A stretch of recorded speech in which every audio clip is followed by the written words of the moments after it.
Саламатсыздарбы биздин YouTube каналыбыздын катталуучулары. Бүгүнкү биздин коногубуз медицина илимдеринин кандидаты, эне жана баланы коргоо борборунун неврологу, балдар невропатологу Бабаджанов Нурмухамед Джамалович. Ата-энелер АКДСтен баш тартса, Кечирилип жаткан ЗРР темасы көп ойлондурат экен да. 4000ден ашык көр болду. Ошонун баары прививканын айынан болуп жатат. Аутизм менен ДЦП оорулар көбөйүп бараткандын себеби Анда бул эмнеден болот анда? Саламатсызбы, Нурмухамед Джамалович.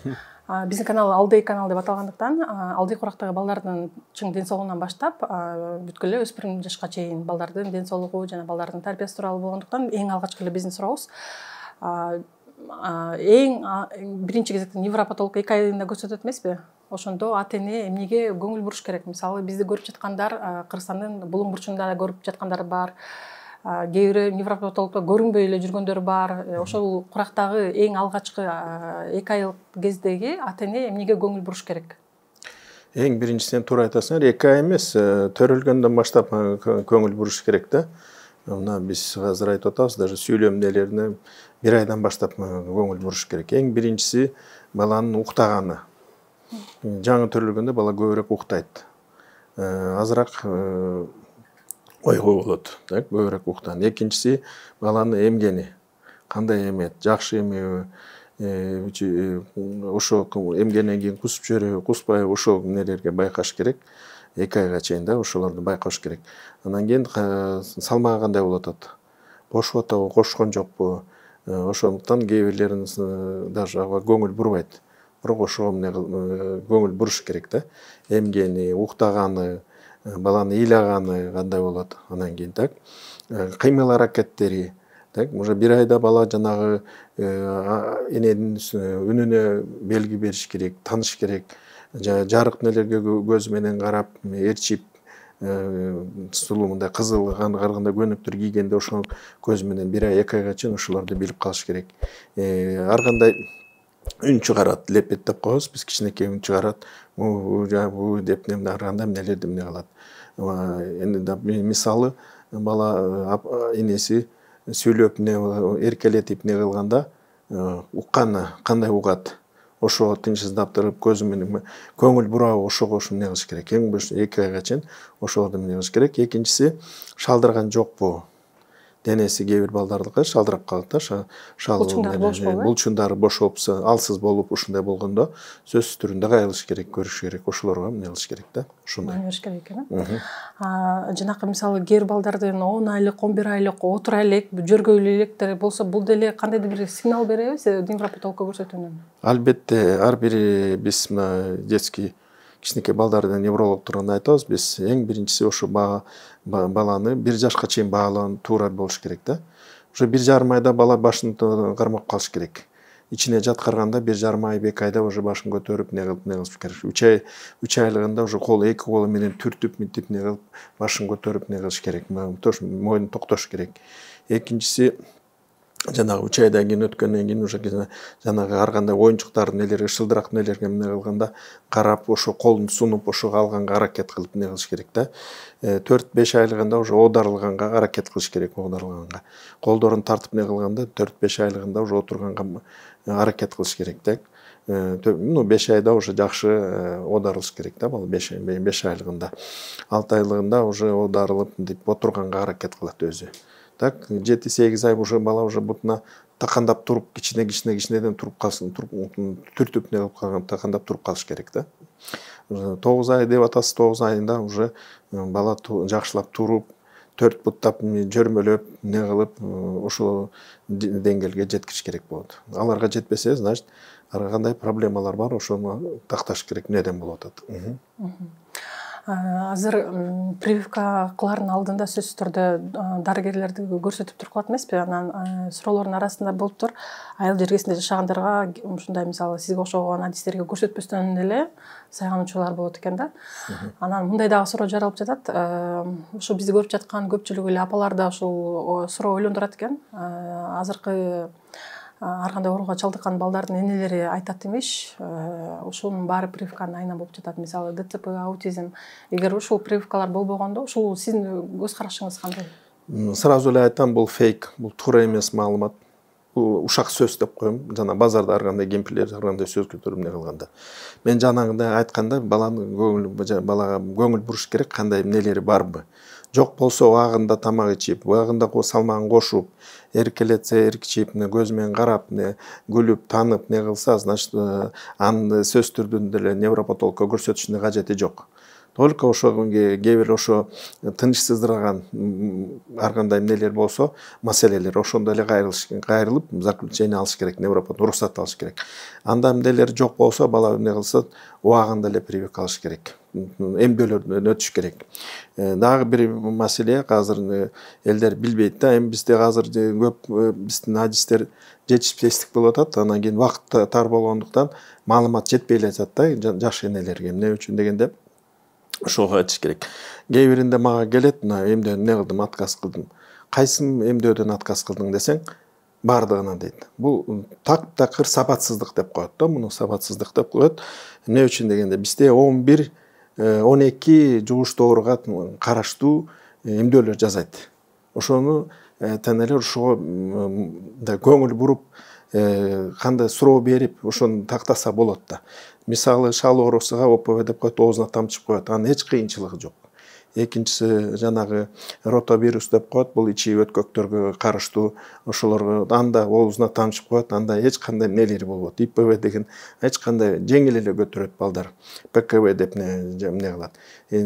Албетте жанагы айтат, дагы бир нерсени айтып кетишим керек. Ошол эмнеден пайдаланып бизде АКДС албайбыз деп эле кирет да, бардыгы АКДС депчи. Бизде АКДС деген жок, бизде пентавалентен деген. Эгерде ошо ата-энелер АКДСтен баш тартса, анда алар гепатит Бден калып калат. Мына азыр канча оорулар бизде цирроз печень деп, президентке чейин жалып кылып, бизге жардам бергиле деп, цирроз печень деп. Бул гепатит Бнин аягы, жыйынтыгы. А бизде мына гепатит Бга очень ошо жакшы эмдөө бар да. Аны почти 100% эффект берет, жакшы берет, так. А бирок ошо гепатит Б ошо АКДСке бир пентавалент деген вакцинага кирип калган да. Ошондуктан АКДСти мен албайм деген баш тарткандар ошо гепатиттен Бдан калып калат, көп нерседен калып калат. Ушундай. Поэтому жанагы мен деле уктум, ар кандай аутизмдин эмнелери келип атат, сүйлөмдөр эмне кылып атат деп. Жок, андай жок. Муну 2000-чи жылдары ушундай сөз чыккан да, ошо кордин бир эмдөөсү аутизмге алып келет деп бир адистер чыккандан кийин 10 жыл бою изилдөөлөрдү өткөрүп, аны тактап не кылган, эч кандай аутизм менен кордин эмдөөгө неси жок, байланышы жок. То есть прививкалар ошого эмне. Кээ бирлери келип атат, ошо сүйлөмдөн калып калгандар, өнүгүүсү эмнелерден калып калган балдар келип атат. Прививка алдың беле десем, калган жокмун деп. Анда бул эмнеден болот анда? Казыр аутизмге окшогон балдардын баарын сурап коелу, 50-60% вообще прививка деген алган эмес. Ал каяктан анда чыкты? Прививка менен байланышы болсо. Ал башка себептерден болот. Чүнүктүү. Эмдөө берде эч кандай эмеси жок мунук. Ошондуктан дагы бир нерсени айтып кетишим керек, убагында алыш керек. Биз 6 айга чейин күтөйүк, 9 айга чейин күтөйүк деген туура эмес. Биз ошо биздин улуттук календарды тактаганда кайсы малда кайсы бала кайсы оор жакшы көтөрөт, ошону эмне кылыш керек да. Ошон үчүн 2 айда, 3,5 ай, 5 ай ошо убагында алып коюш керек, убагында. Если ошо албетте эмгендин алдында баланы так караш керек. Бүт жагын караш керек. Бир эле нерв жагын карабастан, тамак ичкени кандай, ичи каргандай, ичи өткөн жокпу, температура жокпу, мурдун, тамагын бүт жанагы үй бүлөлүк дарыгерлер карап туруп, бардыгы жакшы болсо онда жазаш керек. Температура жок болгондой. А эчтеке болбойт деп сайып койгондо болбойт анда, конечно, ошондой болот да. Ошону айтып кетейин дедим эле. Ошо эмдөө темасы болуп калды, ошого 2 суроо пайда болуп кетти. Мисалы 1 жаш, 2 жаштан өткөндөр, бир да жолу албагандар сиз убагында алган жакшы деп атпайсызбы? Эми алар сиз ушул көрсөтүүдөн көргөндөн кийин коюп алайын баарын дегенде алар да кеч эмеспи? Ошондуктан жанагы мен айтып атпаймынбы, убагында алыш керек. Убагында албай калгандан кийин каша болуп кетет да, мындайча мен ата-энелерге айтам. Силер мына убагында 3 ай, 5 айлыкын алганда уже 1 жаштан кийин уже алар туура келбейт, дал келбей калат да. Анан башкача календарь түзүш керек. Биз ар бир балага индивидуальный бул сен эмне болуң, бул календарьың болот деп айтканга болбойт да. Ошондо көп эмдөөлөрдөн калып калат. Мына быйыл азыр 4000ден ашык кор болду. 4000ден ашык. Бул неден көрсөтүп атат? Бул убагында албагандыктан, 1 жашта албаган. Ошон үчүн анан кийин 1 жашка жете элек балдар ооруп атат көрүң. Ошон үчүн азыр кичине алдыга жылдырдык, 9 айдан баштап кылайык депчи, кичине ошолорду сактап калайык деп. 3 бала каза болду. Буларга ким күнөөлүү? Былтыр мына столбняктан бирөө каза болду. Азыр мага көбү чалат, коклюш мына каза. Россияда коклюш кайнап атат, Кудай берсе эми бир аздан кийин бизге эл каттоо көп, миграция көп болгондуктан бияка келет. Коклюшта аябай оор бул балдар үчүнчү. Кээ бирлери 2 ай, 3 ай жөтөл токтобойт алардыкычы, кыйналат аябай. Ошондой болот. Ошондуктан 1 жаштан кийин уже калып калса, көп неле уже анда ар бир балага индивидуальный караш керек да, кайсынысы кандай алыш керек. Анан кийин көбүнчө эмдөөлөр бизде кошулган да. Отдельно.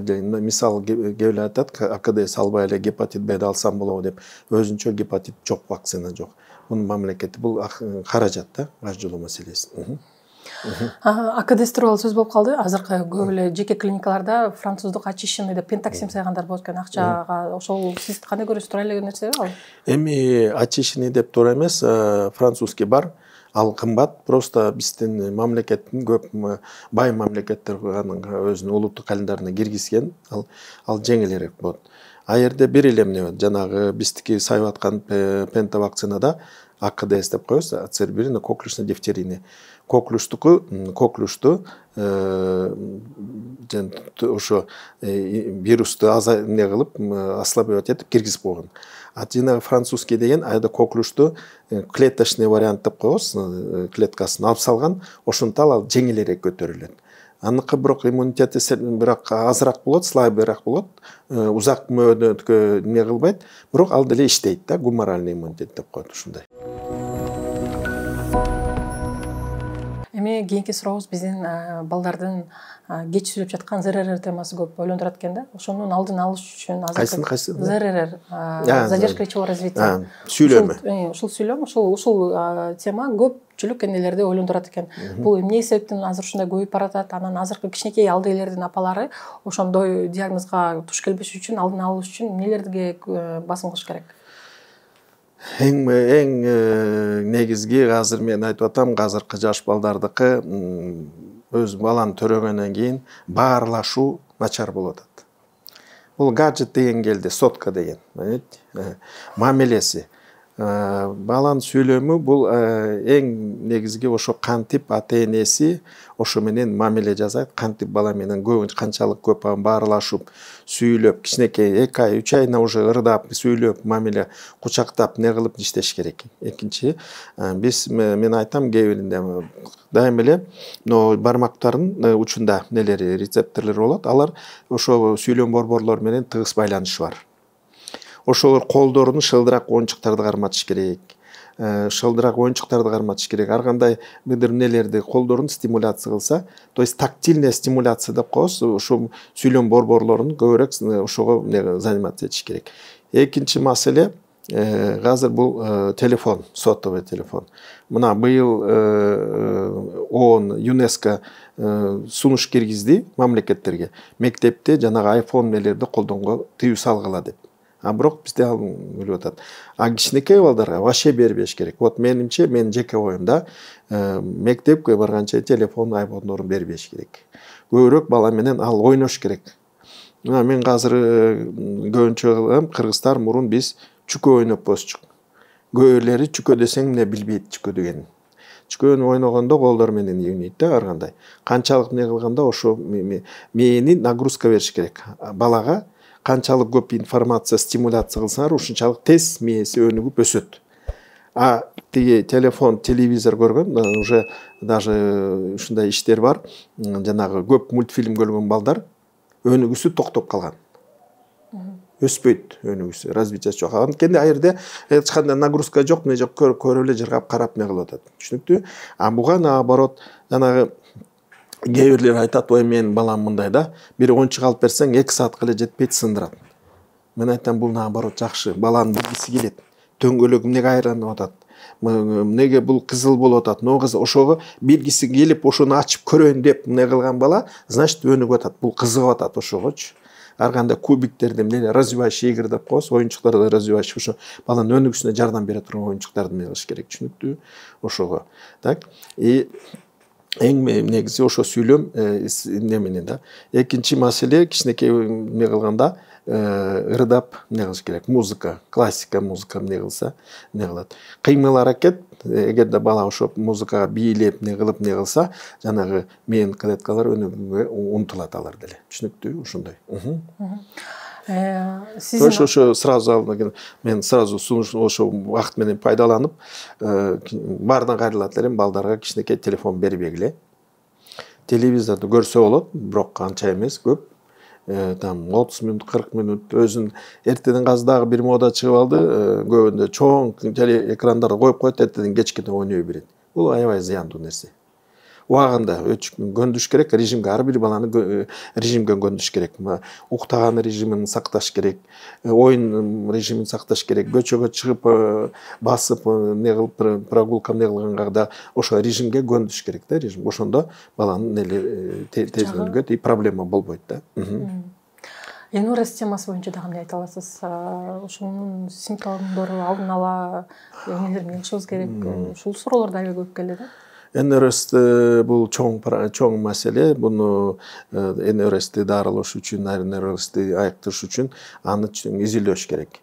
Биринчиси табырсегин текшериш керек, бөөрөгүн текшериш керек, кандай иштеп атат, ошактан болуп атабы, эмнеден болуп атат. Экинчиси жүлүндөн болот, омурткаларын караш керек. Үчүнчүсү анан башын, аң сезимин караш керек баланыкычы. Ошондо баарын изилдөп туруп, анан ошонун себеби эмнеден болот, кайсынан башынан болсо, ал жерде реабилитация башкача болот. Тиги бөөрөк табырсегинен болсо, анын лечениясы башка болот. Ошого ошондуктан бу жерде НРСте клиент деген сразу болбойт. Баланы биринчи изилдөөдөн өткөрүп, тактап, себеби каякта болуп атат. Башындабы, жүлүндөбү, ички органдордо ошону тактап туруп, анан кийин лечение кылыш керек. НРСке туш болгондор, демек биринчи кезекте сизге окшогон адистерге кайрылып туруп, андан кийин сиз бересиз, э? Ал жерде комплексный болот НРСте. Бу жерде биринчиси урологдор көрөт, анан урологдор көргөндөн кийин, если алар неврологический эмнелер болбосо, бизге жиберет. Так, психолог, невролог ушулар бар эмне кылыш керек да. Азыркы 3 жаштагы балдардын арасында аябай гиперактивдүүлүк байкагандар көп байкалат экен. Ошолор апалар дагы бирде жолу невропатологко кайрылбагандар да бар экен. Алар биринчи кезекте невропатологко кайрылыш керек болобу? Эмне себептен балдар аябай гиперактивдүү болушат? Эми гиперактивный синдром дефицита внимания с гиперактивностью деп коебуз, ал өзүнчө. А просто гиперактивный караш керек неден.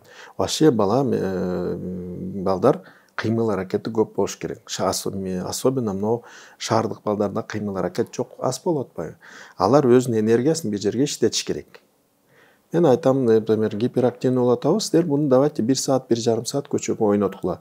Велосипед тепсин, самокат тепсин, батутка барып секирсин, бий тоого бергиле, тияка бергиле, топ ойносун. 1 саат, 1,5 саатына чарчагандан кийин уже гиперактивдүү өзү кетип калат. Понимаете? Караш керек аны. Баланы чарчатыш керек экен, э? Кыймыл аракет аз болот. Азыр көбүнчө эмне болот? Кандай болот? Вот мен өзүм практикамда көрүп атам. Ата эле иштеп атат. Баласы эртең түштө окуса, эртеде өздөрү үйгө калып калат. Сыртынан жабып койгон. Жо алар эмне кылат? Жатат, жо болбосо телевизор көрөт, жо болбосо телефон ойнойт, жо болбосо компьютер ойнойт. Понимаете? Кыймыл аракет жок. Анан кийин невроз пайда болот. ал бияка өзүнүн несин эмне кылыш керек да иштетиш керек, ошого эмне кылыш керек. Гиперактивдүү балдар эң негизгиси биринчиси ошону караш керек баланы. Ар бир индивидуал, албетте невролог да кайрылат, психолог да кайрылат. Эң биринчиси, конечно, азыр бизде узкий специалисттер аз болуп атат. Ошондуктан үй бүлөлүк дарыгерге өзүнүн ар бир бала каттоодо туруш керек. Кээ бирлери келет, мен каттоодо турбайм, андай алар эчтеке жардам бербейт. Жок, эң биринчиси ар бир өзүнүн эрежелери бар. Ошо турган жеринде үй бүлөлүк дарыгеринде каттоодо туруш керек. Анан кийин ар бир семья ошо дарыгерди не кылбай, кайдыгер кылбай, ошо менен дос болуш керек да. Анан кийин ар бир проблемасы болсо, мындай болуп атат деп ошо дарыгер менен, үй бүлөлүк дарыгер менен мамиле кылып туруп, ал уже айтат, сен лучше бияка барышың керек, сен бияка барышың керек, сен бияка. Мына бизде азыр ушундай эреже бар. Биз үй бүлөлүк дарыгердин направлениясы болбосо, бизге консультация кылганга уруксат жок. Өзүнүн эрежелери бар. Ар бир бала бизде каттоо турат. Биздин жардамыбыз керек болсо, алар бизге жиберет, кат жазат, направление берет. Анан кийин биз бияктан компьютерден өтөт, регистрациядан өтөт, ошол жактан анан эмне кылат. Өзүнүн эрежеси бар да бу жерде. Анан кийин биздикилер көп каалабайт да. Мен түз эле тияка барам, бияка эле барам, ал болду. Анан кийин ошондон ар кандай түшүнбөстүктөр болот. Карабай койду, эмне кылбай койду, көңүл бурбай койду деген сөздөр ошол жактан чыгат да. Сиздин өзүңүздүн практикаңызда үрөө учураган учурлардын бирөөсүн айтып бересизби? Мүмкүн канткенде убагында көрсөткөндө алдын алыш керек болот беле? Бизде келген суроолордо аябай көп суроолор бар экен, бирок ал ар бир суроону жооп бериш үчүн сөзсүз түрдө көрсөтүп туруп, анан дарыгердин көрсөткөндөн кийин гана ал айтып берилет экен да. Ошон үчүн биздин катталуучулар берген суроолорду биз азыр сизге берген туура эмес да. Мүмкүн мындай жалпыланган бир кандайдыр бир көйгөй болсо ошону айтып кетесизби? Кээ бирлери түз, пожалуйста, биз түз жооп бергенге деле даярбыз. Кээ бирлери кыска жооптор болот, өзүнүн нелерин билбегендер. Ага деле айтып беребиз. Негизи бизде мамлекетте эрте кийлигишүү проблема деген, эрте кийлигишүү деген программа бар. То есть ар бир жанагы баланын өнүгүү өсүшүндө ар кандай туура эмес нелер болсо, ошону убагында такташыбыз керек. Эң биринчиси, мен вот жанагы кичинекей балдар менен иштейм. 3 жашка чейин көбүнчө ушуларды. То есть 1 жаш, 1 жарым, 2 жашка чейин биз тактасак, аны менен иштесек, жыйынтык жакшы болот.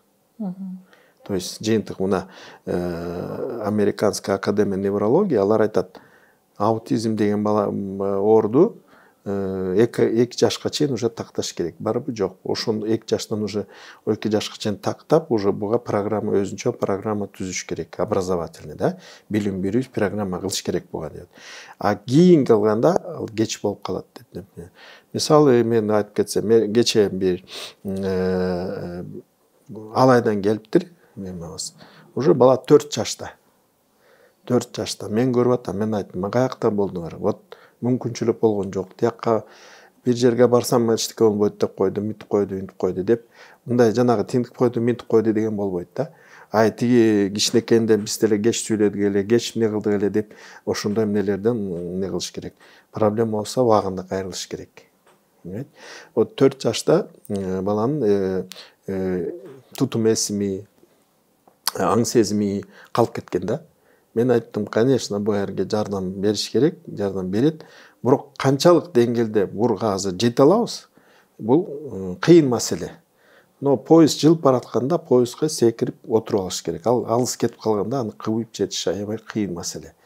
Ошондуктан мен кайрылып кетет элем, убагында проблемалары болсо, мындай түз эле мен тияка барат элем, тияка барат эмес, мен жанагындай айткан өз турган жеринде врачтар менен тыгыз байланыш кылып, аяктан көрсөтүп, эгерде булса алар жол көрсөтөт, мындай кылыш керек, мындай маршрутизация деп коебуз, каяка барып, кандай заниматься этиш керек, кандай эмне кылат.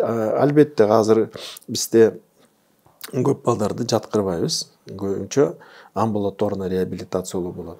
Бирок ага реабилитацион центр, мындай образовательный билим берүү мындай балдар менен алектене турган көбүнчө жеке болуп кеткен. мамлекеттики аз болуп атат, жетишпей. Ну, мамлекетте өзүңөр көрүп атат. Даже биздин балдарды азыр садиктер менен жетиштирет. Соо балдарды садик жетиштүү болмойт, жетиштүү. Бул мүмкүнчүлүгү чектелген балдарга өзүнчө окутуп, билим берүү эмне центрлер аз болуп атат, почти жок десем болот. И ошолор менен тыгыз байланыш адистер жетишпестик болуп атат. Анткени биз даярдап атабыз, неврологдорду, нелерди даярдайбыз, аларды окутабыз. Бирок алар барып иштегенден кийин айлык манасы аз болгондон кийин кетип калат. Все. И ошондуктан бизде жанагы кадровый дефицит десек болот, кадровый голод деп коебуз да, кадрдын жетишпестик, жакшы адистер жакшы жетишпестик болот. Чет өлкөгө кетип калып атат, ар кандай эмнелерге кетип калып атат. Сиз менен маектоодун алдында ушундай жарыя кылдык элек, ошолордун арасында дагы сиз берген көрсөтмөгө туура эмес чыккан дегендер да болуптур да. Ошолорго мүмкүн айта турган сөзүңүз барбы жалпы? Кандай турган? Сиз жазган лечение туура эмес болуп чыкты деп. Туура эмес болсо аны такташ керек. Кандай лечение туура эмес болду? Дарыбы, же эмнеси, ошону караш керек да. Ким назначать этти, эмне үчүн, ошолор менен иштеш керек. Мындай общий жалпы мындай сунуш берип берде кыйын маселе. Диагноз албетте биз Кудай эмеспиз, бир карап эле диагноз коюп бере албайбыз. Так эле сразу 100% туура деп диагноз кое албайт. Диагноз баланы коюш үчүн ага көп изилдөөлөр керек да. Азыркы заманбап нелер менен томография деп коебуз, электроэнцефалограмма деп коебуз, ар кандай эмнелерди да. Аларды тактап, андан кийин только диагноз коюш керек. Кээ бирлери көбүнчө мына азыр кээ айтат, аутизм бизе 3000ге де ашыкты. Каяктан алды, аны ким койду? Коюш үчүн балага көп изилдөөлөрдү өткөрүп, нелерди өткөрүп, только диагноз коюш керек. Так, мындай карап эле айтып койгон болбойт. И дарылоо маселеси азыр уже бизде мурункудай тияка солго, оңго деп ар бирин урып көп бербейбиз. Дармек азыр азайып кеткен. Көбүнчө именно реабилитация, алектенип, бала менен алектенип, заниматься, индивидуально иштешип не кылат. Аутизм жана ДЦП оорулар көбөйүп бараткандын себебин мүмкүн сиз билесизби? Эми мындай мен азыр биз даярдап атабыз, как раз жогорку кеңеште мындай аябай көбөйүп атат деп айта албайм. Туура жылдан жылга кичине 100дөн 1 бала, туурабы? 100дөн 1 балага туш келип атат деп ушундайбы? Жок, это туура эмес. Ондун статистикасы боюнча. Эми такталган маалымат боюнча мына 22-жылы где-то 300-дун тегерегинде эле аутизм бар. А бизде 2 миллиондон ашык бала бар. Аны өзүңөр эсептеп көрүңөр. Так что бу жерде ал туура эмес маалымат айта берет аны. Так. А жерде көп проблема. Например, бала кеч сүйлөсө аутизм деп коет. Көңүл бурбай, өзүнчө эмне кылып болсо, буну аутизм экен деп. Бул туура эмес да.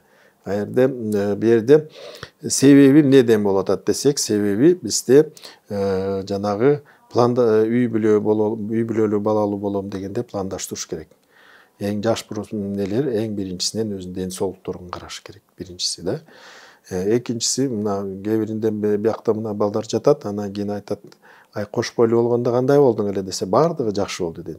Анан гемоглобинин канча болду эле десең 90 деп коет. 90 бул аз. Бул бала ичинде кош бойлуу болгондо кислородко жетишпестик. Албетте бул кош бойлуу болгондо уже өнүгүүсү начарлашкан, түшүнүктүүбү? Ошондуктан балалуу болом дегенде жанагы өзүнүн гемоглобинин текшерип не кылып, атасы да, апасы да келечектеги олар өздөрүн текшериш керек. Эң биринчи ден соолуктурун да, инфекция көп болуп атат. Так, анан кийин мына кече Лейлектен как раз биздикилер барып текшерип келди. Жанагы төрөлгөндө аралыгын карабастан. Жок дегенде төрөгөндө жаш энелердин 2,5-3 жаш болуш керек да, 2 жаштан өйдө болуш керек. Бул бизде кээбилер болот, 1 жашка толо электе уже кош болуп калды. Албетте эки жагына бир энеси тең не кыла албайт. Ошого да көңүл буруш керек да? Ошого да албетте планирование. Туура тамактандыруу. Анан кийин жанагы ар кандай бизде албетте экология да бузулуп атат, мындай чынын айтканда. Биз азыр көбүнчө химия тамактандырып атабыз да. Азыр мына магазиндерге кирсеңер бүт концентрат, консервант эмнелер болуп атат да. Мындай натуральный продукт, органика деген азыр вот үмүт кылып атабыз, аракет кылып атабыз, бирок ошондон болуп атат. И ошол. Нурмухаммед Жамалович, маегиңизге чоң рахмат. Сөздүн аягында сизди түштөн кийин азыр улуттук эне жана баланы коргоо улуттук борборунда иштеп жатыпсыз. Андан кийин кайсы жеке клиникалардан тапса болот кардарлар сизди?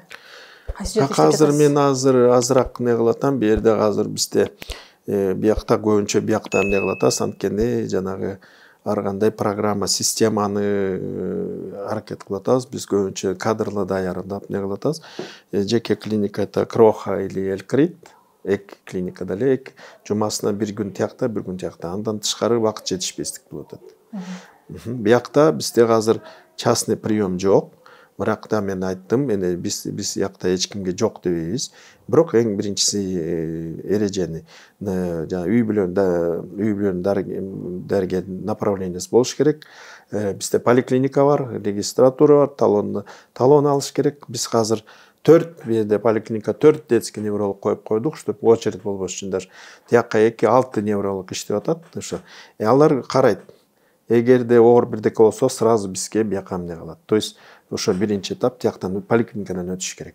Аяктан уже не болбосо бияка жиберет. Аны биз если анда оор болсо жаткырабыз, жок болсо мынтип не кылабыз. Ошондой. Убакыт бөлгөнүңүзгө чоң рахмат. Маегиңизге чоң рахмат сизге. Нурмухаммед Жамалович айтып өткөндөй эле, ар бир сиз жашаган кайсы жерде жашасаңыз, учетуңуз кайсы жакка караган болсо, үй бүлөлүк дарыгерлер тобуна кайрылып туруп, ошол жактан направление алып туруп, анан гана бул жакка келгенде кабыл алышат экен. Биздин суроолордун арасында эмне үчүн бизди тетиги жактан тетиги баткенде бул жактан келсем кабыл албай койду деген нааразычылыктар да болгон экен. Демек, бул маектин уккандай эле агайдын айткан бул жалпы эле клиниканын өзүнүн эрежелери болот экен. Ошол эрежелерди барыңар сактап, эгерде балдарыңыздын кандайдыр бир көйгөйү бар болсо, ошол агай айткан сөздөргө маани берип келсеңиздер деп өтүнөбүз. Урматтуу биздин катталуучулар, эгерде кандайдыр бир ушундай сыяктуу адистерге суроолоруңуз бар болсо, биздин комментарийге жазып өтүңүздөр. Биз ошолорго карап туруп, кандай адистерди кийинки көрсөтүүлөрдө чакырарыбызды ошол сиз жазган комментарийлерден көрүп, байкап иштегенге аракет кылабыз. Көрүшкөнчө сак саламатта болуңуздар, жашагыңыздар.